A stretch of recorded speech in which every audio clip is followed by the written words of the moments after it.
Sampurasun, selamat datang di Ruang Cerita bersama gue Fajar Surya Budiman. Spesial banget, hari ini gue ketemu lewat via udara dengan seorang aktor, pembawa acara di beberapa TV, terus kemudian juga dia ada penyiar radio, dan co-founder dari Trispeaker. Siapa lagi kalau bukan Uli Herdiansyah. Halo Pak C, apa kabar? Sehat? Kabar baik. Bang Uli sehat, Bang Uli?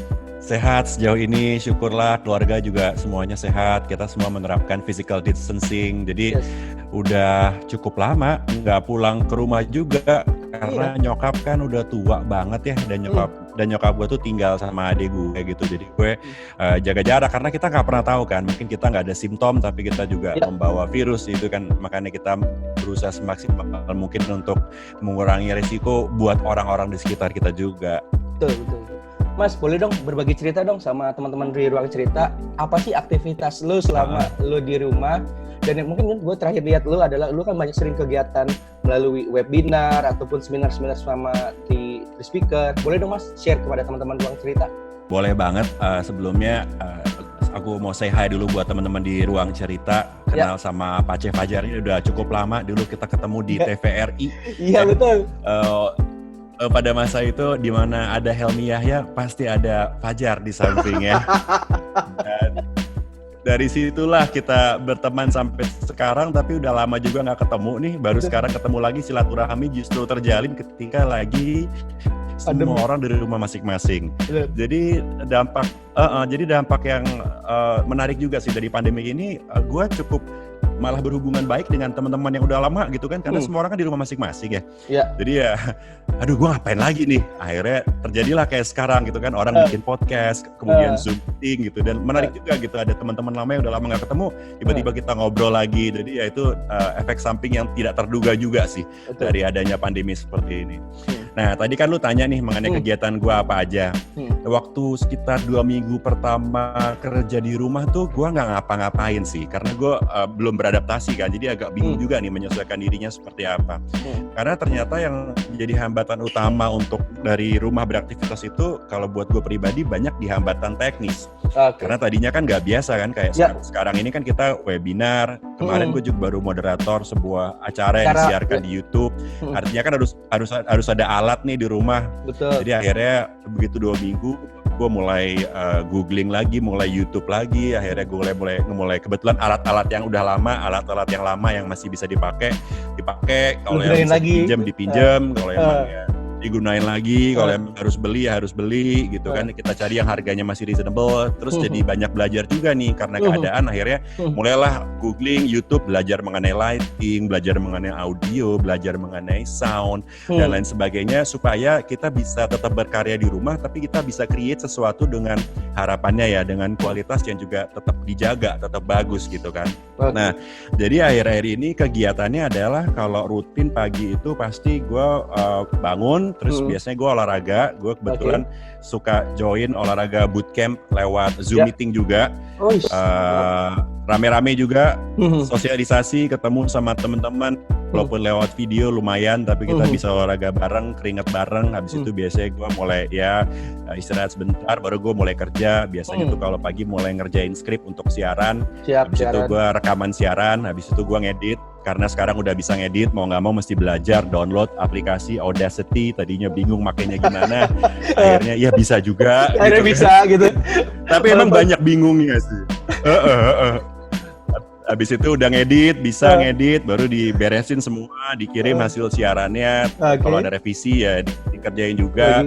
Habis itu mulai ngeberesin lighting gitu kan. Ini sekarang lagi gue nggak pakai si lightingnya, tapi biasanya tuh lu pakai lighting kalau kanan gitu kan. Iya, karena kan buat webinar kan, terus akhir-akhir ini banyak acara tuh yang mulai beralih ke digital juga kan.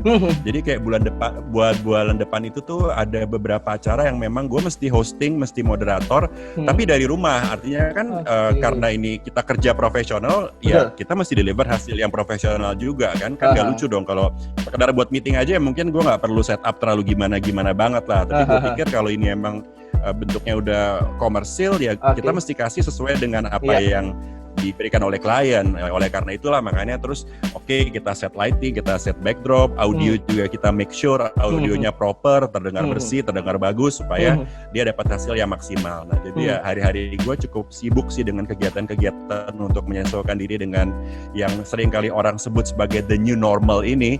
Ya udah langsung terima aja keadaan daripada kita nunggu keadaan akan membaik dan kembali ke zaman dulu gitu ya. Udah adaptasi aja, anggap aja memang akan begini selama-lamanya, langsung jump in, langsung berpikir bikin rencana apa yang bisa lo lakuin, ya lo lakuin. Begitu sih kalau dari gue. Tapi kalau dari pola kehidupan lo gitu kan, sebelum dan sesudah pandemi ini ada sedikit perubahan nggak kan? Kalau mungkin di teman-teman cerita yang lain, gila man, gue berubah banget. Dulu gue sering tidurnya malam, tapi semenjak pandemi ini gue tidurnya polanya lebih teratur dan lain-lain. Ataupun gue sekarang lebih bisa pandai masak, ataupun hal-hal lain yang selain lo kegiatan sehari itu, ada lagi nggak mas yang menurut gue itu baru gue lakuin pada saat masa pandemi ini? Pertanyaannya tentang hal baru yang dilakuin sih balik lagi ke cerita gue tadi, kebanyakan teknis ya. Lebih ke teknis. Kalau untuk pola hidup, iya lebih ke teknis karena tadinya kan kita terbiasa kerja tim dan kalau teknis itu biasanya minta tolong tim atau teman yang kerjain. Tapi kan sekarang ada physical distancing nih. Jadi semuanya mesti ngerjain sendiri. Baru aja tadi pagi gue habis live Instagram sama Steny Agustaf. Mungkin lo tahu, penyiar juga, presenter juga. Terus dia kan gue nanya kan, gimana nih kondisi lu gitu. Dia kerja juga dia tuh punya beberapa bisnis di bidang MICE ya, meeting, incentive, conference dan exhibition. Itu kan lumayan kena dampak yang luar biasa ya dengan pandemi ini, karena kan nggak boleh ada acara kan. Jadi dia cerita lah mengenai penyesuaian harus dia lakukan dari segi bisnis maupun juga di rumah. Dan kadang hal-hal kecil kayak di rumah nih dia nggak bisa manggil tukang AC, AC-nya rusak. Akhirnya istrinya marah-marah karena kepanasan. Akhirnya dia nyari YouTube tutorial cara nyervis AC. Itu luar biasa loh, gue bilang. Gila effort banget itu mas. Lo pasti juga mengalami kan di rumah. Kan lo semua mesti lo kerjain sendiri dong gitu kan. Jadi kayak kemarin gue juga duduk nih di sofa gue udah agak lama kan. Gue duduk tiba-tiba blesek nih, blek gitu kan. Waduh sofa gue blesek lagi gini kan, gue gak bisa manggil tukang. Ya kali masa mesti gue bongkar sendiri sih. Gue lagi mau nyari tutorial nih, cara ngebenerin sofa gimana nih. Gue gak tahu juga deh. Yang gue udah lakuin sama bini gue di rumah nih, itu mas, cara bagaimana potong rambut yang rapi. Bagaimana ini ada jalur kirinya. Iya benar. Itu yang sering banget yang. Itu banyak yang ngelakuin juga tuh, potong rambut di rumah ya. Habis udah nggak tahan lagi kan, udah gerah lagi gitu ya. Iya. Anyway, tapi ya gimana lagi namanya keadaan ya. Anyway, dengan lo sekarang hampir banyak di rumah, tapi tidak mengganggu kegiatan lo bersama Three Speaker kan mas? Terutama mungkin untuk meeting ataupun event yang webinar dan lain-lainnya itu ada sedikit terganggu atau enggak? Kalau terganggu sih udah pasti terganggu ya. Kita semua kan keluar dari zona nyaman ya dalam keadaan seperti ini gitu. Jadi kita mau nggak mau mesti menyesuaikan diri dengan kondisi gitu. Tapi di pihak lain menurut gua ini keadaan orang lagi susah nih. Semua orang lagi dalam keadaan yang sulit. Jadi kalau memang lu ada kerjaan ya bersyukurlah. Itu yang pertama. Kedua, kalau memang sekarang kondisinya sedang nggak ada kerjaan, maka ini kesempatan untuk sebisa mungkin kalau memang ada cara belajar. Karena ini kesempatan yang baik, lo punya waktu cukup banyak di rumah mungkin, ya cari course gitu. Kalau kembangin diri lo lah, supaya waktu yang ada tuh nggak sia-sia. Nah untuk Three Speaker sendiri, akhirnya kita mengembangkan trainingnya tuh jadi arahnya juga berbeda, jadi pivot. Kalau tadinya kan kita public speaking itu kan membutuhkan panggung, membutuhkan crowd ya kan. Audiens untuk saling bertukar kalau bilang ada interaksi, energi ya. Nah itu semua sekarang diambil kan dari kehidupan kita. Akhirnya kita pivot nih. Karena kan semua orang yang bisa pivot ke digital udah pasti pivot kan. Betul. Sehingga sekarang yang kami kembangkan adalah berjudul Digital Public Speaking Embracing the New Normal gitu. Karena memang public speaking ternyata tetap berjalan. Karena gini, sekarang cara lo berkomunikasi dengan menggunakan apa? Dengan menggunakan kamera, dengan Zoom meeting. Pertama lo harus percaya bahwa setiap orang tuh punya suara. Dan suara orang itu punya dampak dalam dunia gitu, baik secara untuk berbuat apapun, untuk berbuat kebaikan, untuk mendapatkan rezeki dan lain sebagainya. Nah dengan kita sekarang bisa melakukan public speaking dengan menggunakan kamera, kita bicara ke kamera, kemampuan yang tadinya mungkin eksklusif dimiliki oleh presenter, tapi sekarang semua orang perlu kemampuan itu. Karena dengan punya kemampuan itu mereka bisa berkomunikasi kepada seluruh umat manusia yang ada di seluruh penjuru dunia karena adanya internet gitu kan. Betul. Jadi itu sih yang akhirnya kita sesuaikan di Three Speakers. Kita pivot kemana nih? Kita harus pivot nih ke digital public speaking, bahwa ini kita harus embrace the new normal. Ya inilah cara baru untuk berkomunikasi, ya inilah public speaking yang baru, dan kita mau mengembangkan ini sebesar-besarnya supaya orang-orang juga bisa punya skill yang lebih baik. Nah, bulan depan itu rencananya kita akan kerjasama juga dengan sebuah mall yang akan membuat program untuk shoppersnya gitu ya, yang bisa menukarkan poinnya untuk program tadi digital public speaking, embracing the new normal by Three Speakers. Nah, ya mudah-mudahan bisa berjalan lancar. Mas, terakhir dari gua pertanyaannya, apa yang ingin disampaikan dari seorang Uli Herdiansyah bagi teman-teman yang masih harus dia bekerja di luar karena memang pekerjaannya dia di luar, ataupun yang masih bandel karena memang ya dia merasa jenuh, bosen, terus dia harus akhirnya keluar, masih ada nongkrong. Nah, apa saran dan saran dan juga kiat dari seorang Uli Herdiansyah untuk teman-teman semua ruang cerita? Ya, gue bisa mengerti sih kalau ini keadaan yang susah gitu buat banyak orang. Kan kayak di berita-berita juga kita lihat banyak tuh artikel yang bilang mengenai tingkat mental health juga terjadi nih di seluruh penjuru dunia karena orang-orang pada stres di rumah gitu. Jadi gue bisa mengerti kalau orang di rumah suntuk gitu. Nggak semua orang tuh introvert. Kalau orang introvert mungkin mereka happy di rumah gitu ya, ketemu orangnya sedikit, yang penting dia bisa bekerja di rumah, oke. Tapi banyak orang juga yang extrovert, yang dia dapetin energi, dia dapetin kesenangan tuh dari interaksi dengan orang lain. Dan itu susah, memang itu nggak gampang. Terus terang gue juga masih pergi keluar kok, tapi dengan banyak precaution yang dilakukan gitu.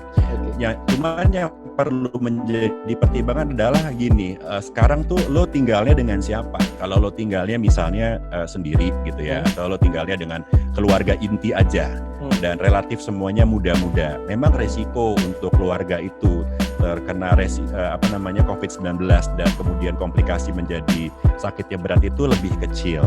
Tapi kalau misalnya lo tinggal sama orang tua atau lo tinggal di di perumahan yang memang lo ada kedekatan rapat dengan orang-orang yang beresiko tinggi menurut gue. Cuman gini, gue sempat baca ada beberapa berita juga yang mengatakan bahwa karena adanya COVID-19 ini terjadi pergeseran nilai juga sih yang besar. Kayak di Cina tuh kan terkenal bahwa masyarakatnya sangat mata-duitan gitu ya. Terus masyarakatnya itu mementingkan diri sendiri. Tapi kemudian kan gara-gara ada COVID ini tuh mau nggak mau kita mesti memikirkan orang lain. Kita masih memikirkan orang lain dalam arti kata gini, kalau kita keluar jalan-jalan sembarangan gitu dan tanpa precaution, kita nggak pakai masker dan lain-lain, mungkin yang akan celaka tuh mungkin bukan kitanya tapi orang lain. Nah, pemahaman itu mulai tumbuh di Cina dengan sangat kuatnya sehingga akhirnya masyarakat juga mulai memberikan pressure, memberikan tekanan kepada orang-orang yang dalam tanda kutip selfish gitu ya. Jadi orang-orang yang dalam tanda kutip selfish ini akhirnya juga mendapat insentif untuk mengurangi keselfish-annya. Karena masyarakat juga memberikan tekanan, mengingatkan ke dia bahwa lu jangan begitu, karena kalau lu begini tuh yang celaka masalahnya bukan lo sendiri aja, tapi semua orang, ya keluarga lo juga bisa kena, keluarga yang lain juga bisa kena gitu. Dan ini adalah sebuah proses yang sedang terjadi kalau menurut gua. Jadi kalau ada teman-teman di luar sana gitu yang kadang-kadang kepengen keluar udah bosen gitu, kalau dari gue sih gue sampaikan, gue bisa mengerti kalau lu stres, kalau lu bosen, kalau lu udah enek sama keadaan, atau kalau lu marah, kalau lu sedih, kalau lu depresi, kalau lu kecewa dan lain sebagainya gitu. Tapi gini, kita nggak ada pilihan lain sekarang, kondisinya emang begini. Jadi ya kita berusaha yang terbaik dengan kekuatan masing-masing, sebisanya, semampunya, untuk paling nggak membuat keadaan tidak menjadi lebih buruk. Itu aja sih. Oke Mas Uli, thank you banget untuk waktunya, sangat menginspirasi banget. Terima kasih udah mau cerita di ruang cerita bersama Fajar Surya Budiman. Thank you banget. Mas, thank you Pak C.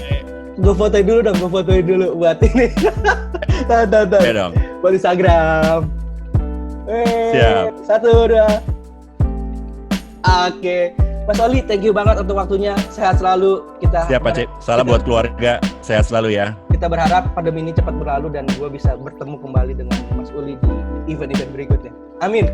Amin. Sehat terus Pak Cik. Thank you Mas Uli. Yuk, bye.